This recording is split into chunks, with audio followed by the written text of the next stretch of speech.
For as the light of the morning cometh out of the east, and shineth even unto the west, and covereth the whole earth, so shall also the coming of the Son of Man be. Therefore sanctify yourselves, that your minds become single to God, and the days will come that you shall see him. For he will unveil his face unto you, and it shall be in his own time, and in his own way, and according to his own will. This is unveiling Jesus Christ. Hello, and welcome to another podcast on Unveiling Jesus Christ. I'm John Cassanet.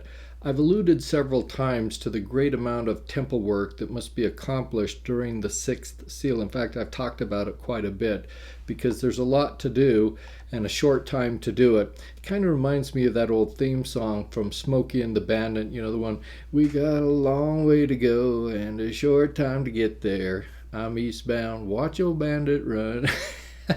Okay, enough of the singing, but you get the point. Sometimes when I think about how much work we have to do, I think maybe we should have moved up the restoration by a few decades, and we could have been decades ahead by now. We didn't even get started with the sealing power until April 3rd of 1836. If you just move that up like 5 years, I think that would have been a big help. So that's just a little change that could make a big difference in our workload. And frankly, even after the sealing power was restored in 1836, the first endowments didn't even occur until 1844. That's 24 years after the first vision. We could use those 25 years right now. So today I'm going to focus my discussion on the great urgency that exists in temple work during the sixth seal and the consequences of our failure to accomplish this work. For the nutshell version of this podcast, you can check out section 79 in my book. Now, it's important to say that I'm not the only guy saying this. Spencer W. Kimball said, quote, "One of the important phases of the gospel living is to involve ourselves in temple and genealogical effort. We know full well that the spirit world is filled with the spirits of men and women who are waiting for you and me to get busy in their behalf. It is a grave responsibility that the Lord has placed upon our shoulders, one that we cannot avoid and for which we may stand in jeopardy if we fail to accomplish it." Close quote. In the teachings of the presidents of the church, Brigham Young said, quote, "From 1844 to 1846, President Young and the 12 made completion of the Nauvoo Temple an urgent priority. Endowments and sealings were performed there even before construction ended. Such has been the anxiety manifested by the saints to receive the ordinances and such the anxiety on our part to administer to them, that I have given myself up entirely to the work of the Lord in the temple night and day, not taking more than 4 hours sleep upon an average per day and going home but once a week." President Young recorded in his diary saying, "At the dedication of the lower stories of the St. George Temple on 1 January 1877, a few months before his death, President Young spoke energetically about resuming ordnance work for the dead. When I think upon this subject, I want the tongues of 7 thunders to wake up the people. Can the fathers be saved without us? No. Can we be saved without them? No." Of course, we don't know exactly when the second coming will be, only that it is near, even at the door. This was said in 1836 when Elijah appeared at the Kirtland Temple as recorded in Doctrine and Covenants, section 110, verse 16, saying, quote, "Therefore the keys of this dispensation are committed into your hands, and by this ye may know that the great and dreadful day of the Lord is near, even at the doors." Close quote. It's important to note that the urgency of temple work was the subject of the first recorded revelation in this dispensation in 1823. Doctrine and Covenants, section 2, verses 1 through 3, records the words spoken by Moroni to Joseph Smith on the night of September 21st, 1823, saying, quote, "Behold, I will reveal unto you the priesthood by the hand of Elijah the prophet before the coming of the great and dreadful day of the Lord. And he shall plant in the hearts of the children the promises made to the fathers, and the hearts of the children shall turn to their fathers. If it were not so, the whole earth would be utterly wasted at his coming." Close quote. Michael Wilcox made this observation about this particular section, saying, quote, Section 2 of the Doctrine and Covenants was given early in the Restoration by Moroni on September 21, 1823. It is the first recorded revelation given in this dispensation and the only statement by Moroni to Joseph Smith given on the night of his first visit that was recorded in the Doctrine and Covenants. Malachi's prophecy that Elijah would come to plant in the hearts of the children the promises made to the fathers, and that the hearts of the children shall turn to their fathers, was also the first prophecy Moroni quoted to Joseph Smith. Close quote. Section 2, verse 1 essentially states that the earth would be utterly wasted at the second coming if Elijah had failed to restore the keys of the sealing power. That's Moroni speaking, and the only words that Joseph Smith recorded concerning that subject matter in the Doctrine and Covenants. So maybe you're thinking, oh, that's just Moroni being a drama queen. Keep in mind, Moroni was quoting the last two verses in the Old Testament by Malachi with certain modifications, but you read in Malachi chapter 4, verses 5 and 6, saying, quote, Behold, I will send you Elijah the prophet before the coming of the great and dreadful day of the Lord, and he shall turn the heart of the fathers to the children, and the heart of the children to their fathers, lest I come and smite the earth with a curse. Close quote. Interestingly enough, these are the last recorded words in the Old Testament, and thus they became the first recorded words in this dispensation. If you think that both Malachi and Moroni are simply just playing the drama card, then you might need to rethink that and add Joseph Smith to that group, because he said, quote, The greatest responsibility in this world that God has laid upon us is to seek after our dead. Those saints who neglect it in behalf of their deceased relatives do it at the peril of their own salvation. Close quote. Now Malachi stated that the earth will be smitten with a curse if we lack the sealing power. In the Doctrine and Covenants, it states the earth will be utterly wasted at the second coming without the sealing power. That power plants in the children the promises made to the father, and the hearts of the children then turn to their father. So let's analyze for just a second what this language actually means with a not so hypothetical situation. This not so hypothetical situation concerns one of my paternal great way back there grandfathers, Jacques Cassanet. He lived in the late 1600s in a small village by the name of Puy-sur-Loire in Burgundy, France. I found him on the internet in 2010, and that's when my heart was first turned to my father's. My sister Linda had been the big genealogist and family history buff in my family, and I had never done anything. And she had gotten back on our Cassanet line kind of the old way. And she was stuck on his grandson, Pierre Cassanet, who lived in the 1700s. So I thought, why don't I just Google Cassanet?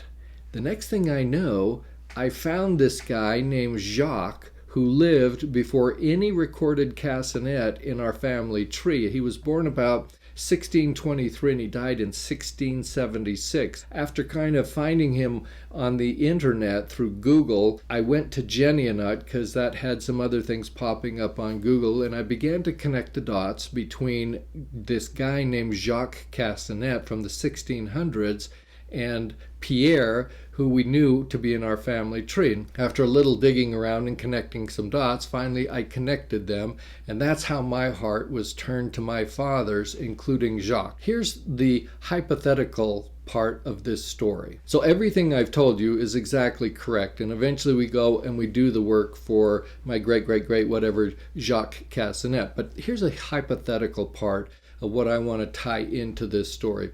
Let's assume hypothetically we're all sitting around in the premortal existence waiting for our earthly appointments to be announced. It's kind of like matching day for students who are attending medical school. Now I know something about this because my son Josh is coming up for his matching day, where they all get to figure out what residency program they're going to get and where they're going to go do these various things. So anyway, the announcement is made back to the premortal existence that I, John Cassanet, would be born into a home where the gospel would already exist. And that's true because my matriarchal line on my mother's side goes back to the pioneers. So we have some pioneer heritage on one side, but on my father's side, he was never a member of the church, nor was anyone in his patriarchal line, the line of my fathers, including Jacques.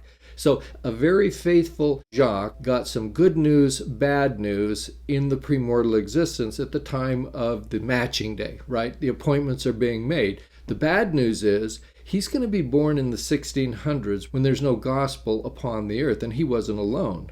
Millions of people got the same news. But Jacques was promised, because of his faithfulness, that his children's children would have the gospel and they would find him. So it's kind of like that song from The Last of the Mohicans, and I'm not going to sing it, but it's the one where, no matter where you go, I will find you if it takes 1,000 years. We've got some music on this podcast. That's the idea. The promises made to the fathers are planted in the children. The Lord promised, listen, even though you're going to be born in the Dark Ages, the Middle Ages, the time of the Reformation, whenever it might be that the gospel is not upon the earth, your children's children will find you. Their hearts will turn toward you, and they will do your temple work. And I feel confident that the situation I've described hypothetically could be something that has a great deal of reality associated with it. The Lord's promises to Jacques and everyone like him is fulfilled. Now, there's still a lot of work to do for my cousins and their patriarchal lines, and in the last 2 years I've added over 5,000 new ancestral names to Family Search to begin making sure that all that work gets done. And I to be honest, I really haven't even scratched the surface, and there's just so much to do. I already mentioned that from among these, we sealed 129 children to their parents at a recent family reunion. And it was more than just a reunion on this side of the veil for us. It was a reunion literally on both sides of. That's my hypothetical situation, my hypothetical story, and I'm sticking to it. We know, of course, that the earth will not be cursed or utterly wasted at the second coming because Elijah did in fact restore the sealing keys at the Kirtland Temple in 1836. So all of a sudden, all of us kind of wipe the bead of sweat from our forehead and we exhale this sigh of relief because Elijah has come. But let's look beyond that just a little bit more, because if you haven't had the promises of the fathers planted in your heart by the fact that Elijah has returned and the spirit of Elijah is going out over the earth such that you aren't doing anything with the sealing power that has been restored, then as Joseph Smith stated, you're failing to act at your own peril. But it's not too late. It's not too late. Consider my own story. I was born into the church in 1958, and my first family history moments didn't occur until 2010 when I found Jacques. That's like 52 years of peril for me. The technical foundation for this work has been laid, and so we are therefore left without excuse. The history of family history work is kind of interesting, as told in the Regional Studies of Latter-day Saint History in Illinois, which says, quote, although the concept of salvation for the dead had been revealed as early as 1836, the specific practice of vicarious baptisms was taught for the first time in this present dispensation on 15 August 1840 at Nauvoo during the funeral of Seymour Brunson, a faithful member of the High Council. The prophet Joseph Smith read from Corinthians 15:29 on baptism for the dead and indicated that the saints could now act for their friends who had departed this life, and that the plan of salvation was calculated to save all who were willing to obey the requirements of the law of God. Almost immediately, church members began receiving the ordinance of baptism in the Mississippi River in behalf of their deceased loved ones. Close quote. If you're kind of keeping track of the dates, there is a 10-year period of line upon line and precept upon precept in the advancement of temple work. So in 1836, we have the sealing keys that are restored by Elijah, and as mentioned in that last quote, in 1840, we have the first baptisms for the dead in the Mississippi River, and it was something of a little bit of a feeding frenzy. Literally, how they were doing them, and sometimes men for women and women for men, and nobody's really keeping very good track of exactly what they're doing. But it was authorized specifically in Doctrine and Covenants section 124, verses 32 through 34, which states, quote, "But behold, at the end of this appointment your baptisms for your dead shall not be acceptable unto me, and if you do not these things at the end of the appointment, ye shall be rejected as a church with your dead, saith the Lord your God. For verily I say unto you, that after you have had sufficient time to build a house to me, wherein the ordinance of baptizing for the dead belongeth, and for which the same was instituted from before the foundation of the world, your baptisms for your dead cannot be acceptable unto me. For therein are the keys of the holy priesthood ordained, that you may receive honor and glory." Close quote. So that was the statement that is being made. So the first baptisms for the dead in 1840 were in fact authorized for a temporary period of time until they could complete the Nauvoo temple. Now, the next step in this line upon line and precept upon precept was the first eternal marriage was performed in 1841, the first endowment in 1842, and the first sealings in 1843. Now, by 1843, Joseph Smith had become increasingly concerned about the urgency of temple work to seal both the living and the dead, to qualify people for exaltation in the celestial kingdom. Joseph F. Smith stated in the Deseret News that from that time on, in Joseph Smith's public discourses, the doctrine and establishment of the patriarchal order became, quote, the great themes of his life. In the October 1841 General Conference, the prophet spoke about salvation for the dead and said, quote, "Those saints who neglected in behalf of their deceased relatives do it at the peril of their own salvation," close quote. Joseph Fielding Smith asked, quote, "And why such condemnation? Because the greatest responsibility in this world that God has laid upon us is to seek after our dead. From this, then, we see that while it is necessary to preach the gospel in the nations of the earth and to do all other good works in the church, yet the greatest commandment given us and made obligatory is the temple work for our own behalf and in behalf of our dead." Close quote. Elder Bruce R. McConkie adds his testimony to the importance of this work, saying, quote, "Of this infinitely great and glorious work, the prophet said, the greatest responsibility in this world that God has laid upon us is to seek after our dead. It is a work that exceeds in magnitude even the preaching of the gospel in all nations, for it will go forward and be one of the dominant undertakings in the millennium itself." Close quote. So I know what you're thinking. If we have an entire millennium, as stated by Bruce R. McConkie, why is it so urgent now? Hey, I have 1,000 years to procrastinate. However, all the work done during the millennium won't be for people preparing to stand with Christ on Mount Zion at the second coming. So what makes that so special? That is standing with Christ on Zion. That we have to act now with great urgency. And the short answer is because that's what was promised the fathers. That's what Jacques was told when he was appointed to live without the gospel in the 1600s in France. The Lord told Jacques, "You go down and I promise you glory and exaltation. You'll be able to stand with me on Mount Zion at the second coming." Those are the promises of the fathers, and our hearts are turning to them for the fulfillment of those promises. The long answer is going to be something that's going to be a little bit more involved that we'll talk about later when I get to a podcast that talks about Revelation 14:1, where John the Revelator saw those people who would be standing with Christ on Mount Zion at the time of the second coming. So we're going to talk about this some more, but the short answer is that was what was promised. And so we have to fulfill these promises that have been made, and that's why there is this urgency. Joseph Smith felt it keenly, and so too should we. In September of 1842, Joseph Smith wrote that temple work, quote, "seems to occupy my mind and press itself upon my feelings the strongest." That's what was recorded in Doctrine and Covenants, section 128, verse 1. Hiram M. Smith explained the history of this particular section, saying, quote, "This section contains another letter from the prophet on the subject of baptism for the dead, written while he was in seclusion at the home of Edward Hunter, his temporary Wartburg. The prophet makes the following note: the important instructions contained in the foregoing letter made a deep and solemn impression on the minds of the saints, and they manifested their intentions to obey the instructions to the letter. In the preceding section, the prophet instructed the saints to keep a record of temple ordinances performed. In this letter, further instructions are given on this subject, and the information is added that it is all in accordance with preparations made before the foundation of the world for the salvation of the dead. Close quote. In the same letter and section of the Doctrine and Covenants, the prophet also said, quote, "This earth will be smitten with a curse unless there is a welding link of some kind or other between the fathers and the children." Close quote. So why must there be this welding link?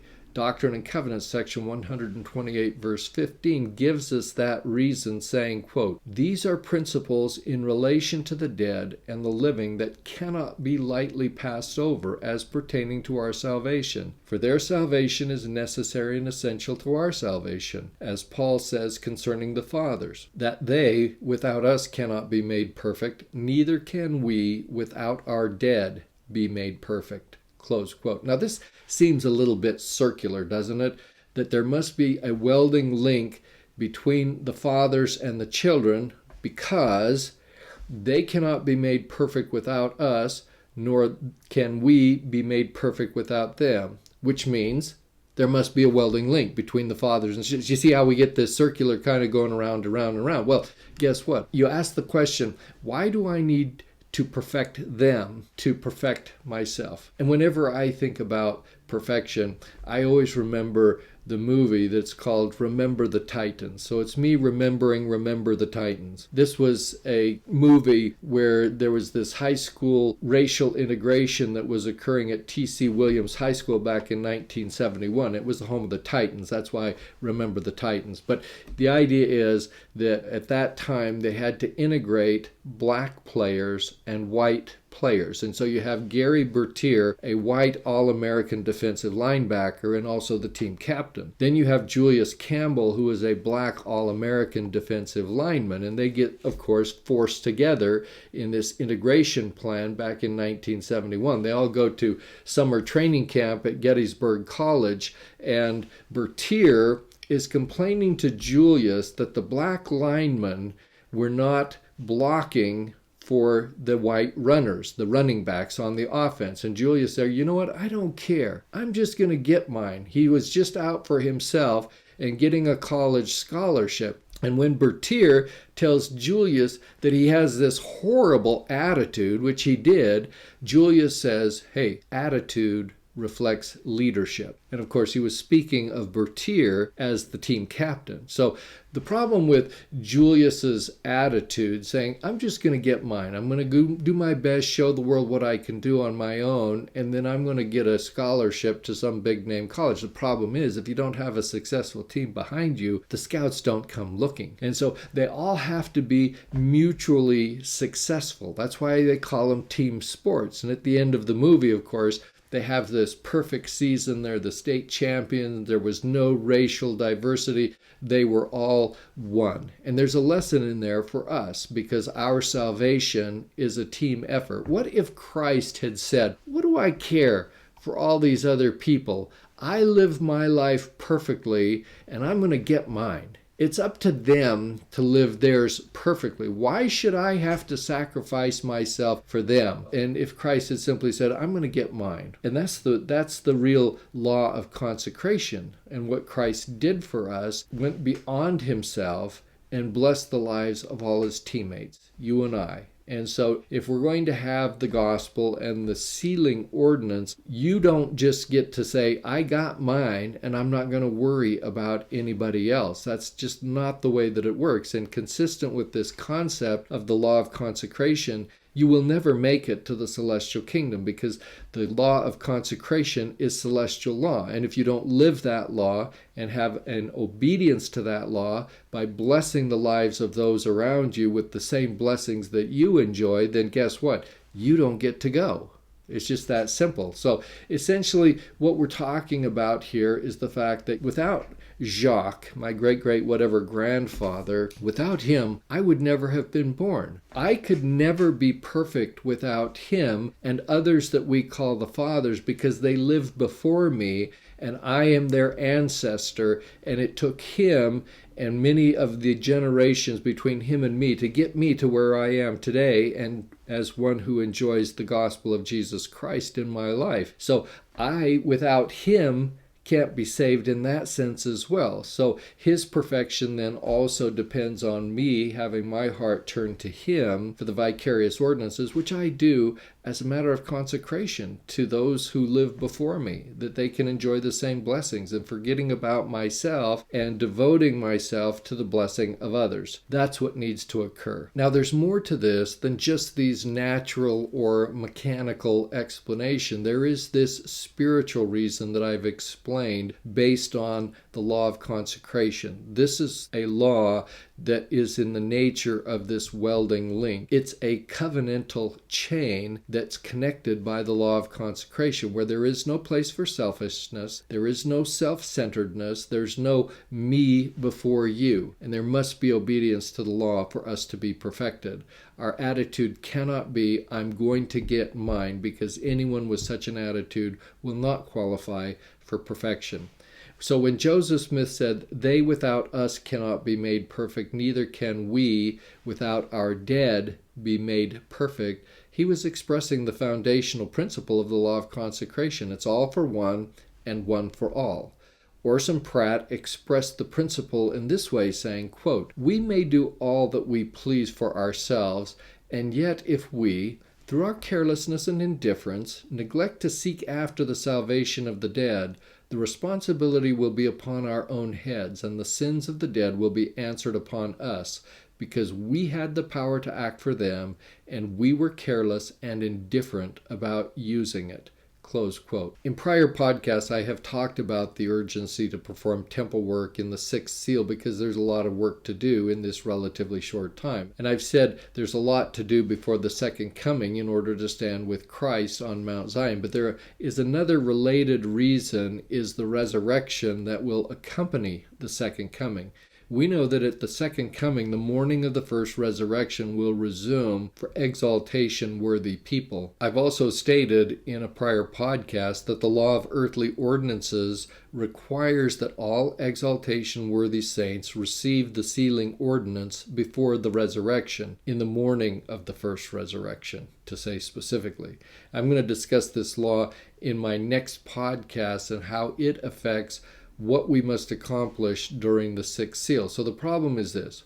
We have millions of exaltation-worthy people who have died without the sealing ordinance. I'm talking now about disembodied spirits in prison waiting for ordinances, celestial worthy. They are the heirs of the celestial kingdom, and they're just waiting. They're the ones that would have accepted the gospel. It might be my great whatever Jacques, who was celestial worthy and just didn't have the ordinances until recently, sometime after 2010. They can't be resurrected because their status is fixed at the time of their resurrection. In other words, you're raised with the glorified body that will match the kingdom to which you will be sent, that being the celestial kingdom, hopefully. You can't be resurrected and then have the ordinances catch up with you at a later time. So we have millions of these exaltation-worthy people who must rely on living proxies like you and me for their vicarious ordinances.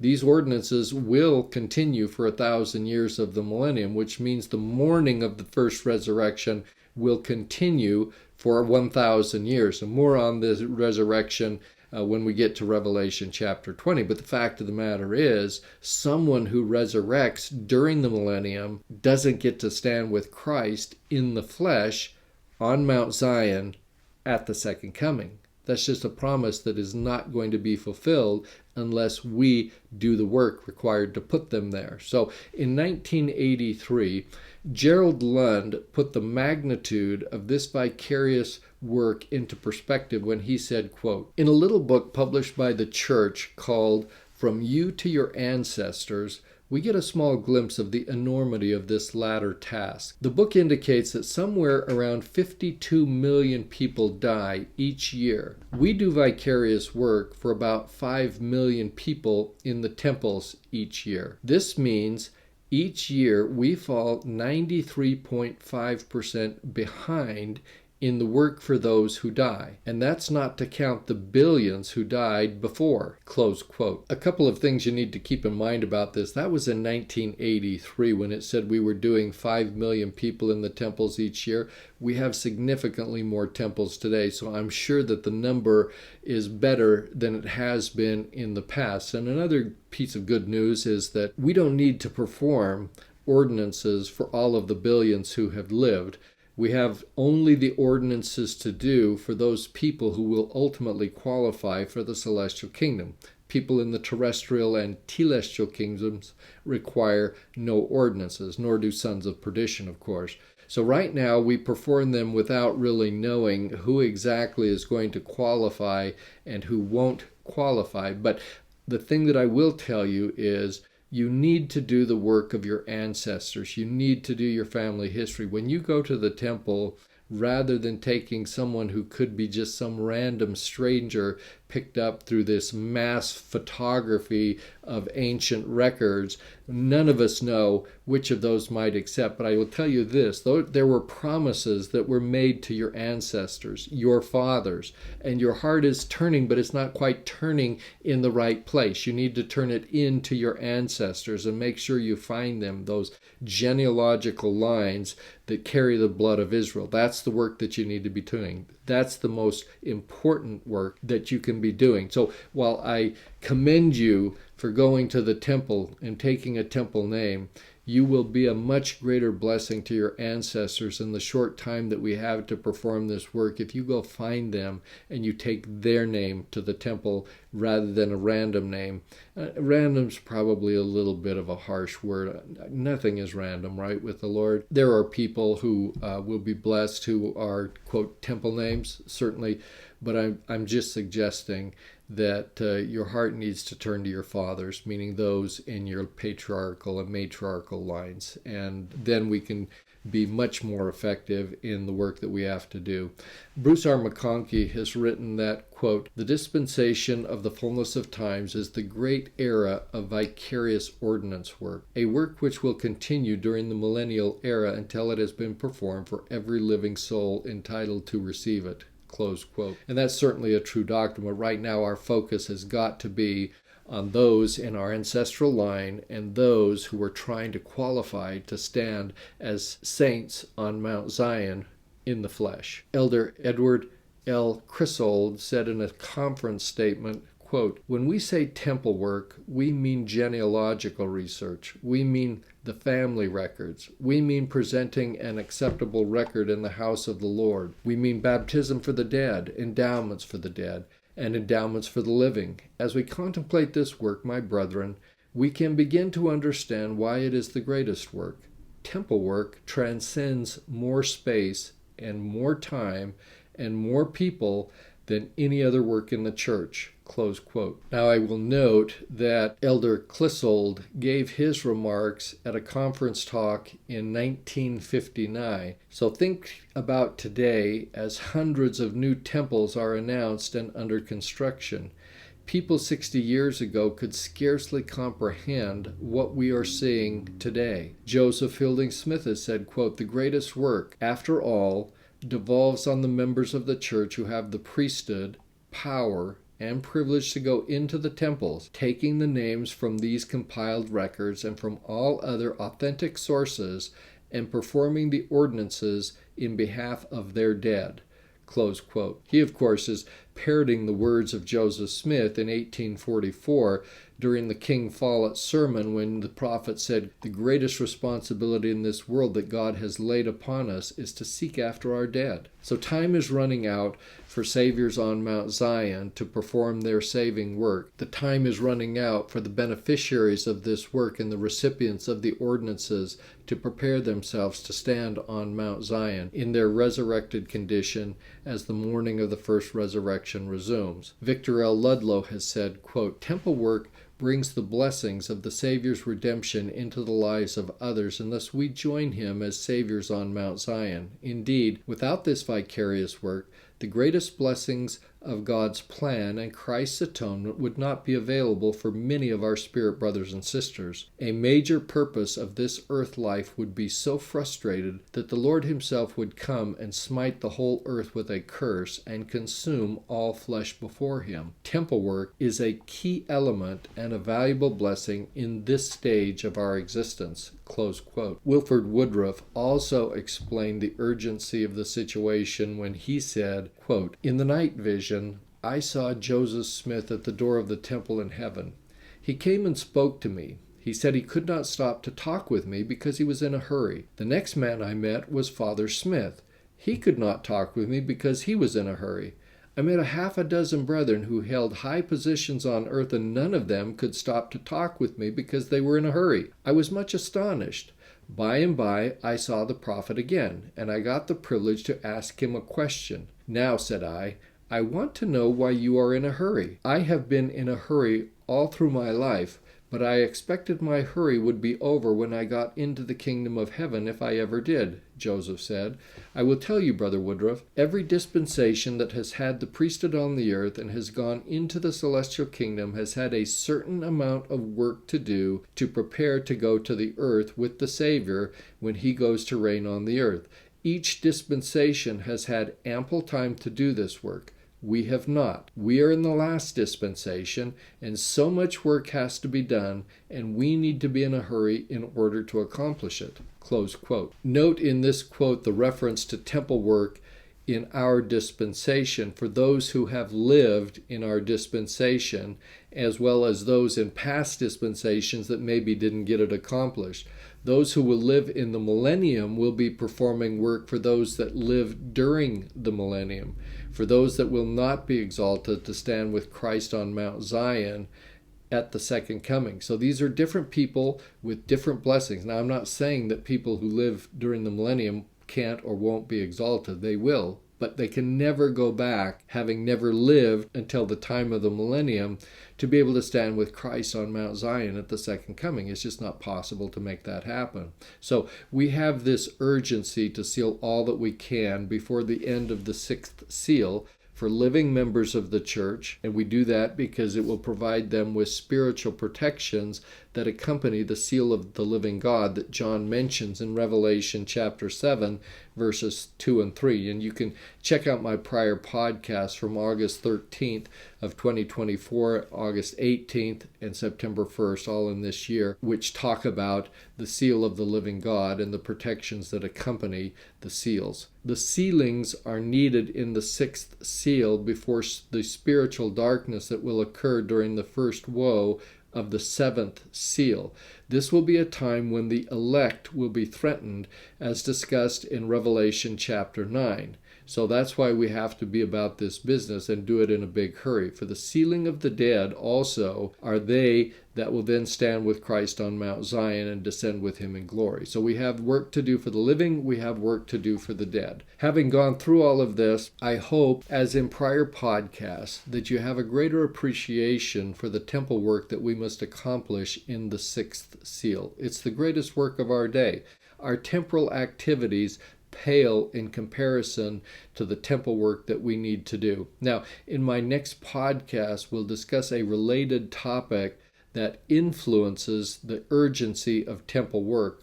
Namely, I will discuss the law of earthly ordinances. Now, this sounds pretty straightforward, which is essentially before you can be resurrected, you need to make sure you have your ordinances done.